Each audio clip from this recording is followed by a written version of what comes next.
იქ მთავარი არის, როდესაც ვქმნით ჩვენ პერსონაჟს. ისეთი უნდა იყოს, რომ ბავშვმა იოლად მოახდინოს იდენტიფიკაცია თავისი თავის იმ პერსონაჟთან. ცოტა პატარა ასაკის ბავშვებისთვის ჯობია რომ ეს იყოს ცხოველები და ცხოველები არიან პერსონაჟები, უფრო მოზარდისთვის და ცოტა სხვა ასაკისთვის უკვე ჩვეულებრივი, უკვე სხვა პერსონაჟი, ადამიანი შემოდის როგორც პერსონაჟი.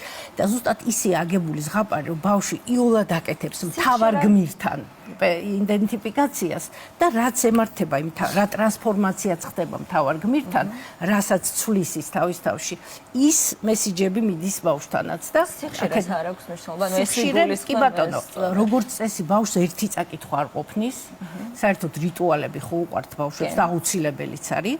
შეიძლება ყოველ ძილის წინ წაუკითხო, შეიძლება რაღაც დღეში ორჯერ თუ სამჯერ უნდა ილექებოდეს, ხო? აუცილებლად რომ შემდეგ ამან იმუშაოს. აუცილებლად, დიახ, ეს ძალიან მნიშვნელოვანია, იმიტომ რომ ბავშვი თვითონ ითხოვს, რომ რამდენჯერმე და შეიძლება 100 ჯერაც მოითხოვოს წაკითხვა, იმიტომ რომ ბავშვს უნდა კონდეს ისეთი რამ, რაც პროგნოზირებადია. აი მან იმიტომ ითხოვენ ბავშვები 100 ჯერ ერთი და იგივე ზღაპრის წაკითხვას, რომ ისწავლობს, რომ სამყარო პროგნოზირებადია. აი მე რო სიკეთეს დავთესავ და კარგად რაღაცას დავეხმარები ვიღაცას, ეს მე წინ დამხვდება და ბოროტებას რო დავთესავ, ისიც წინ დამხვდება.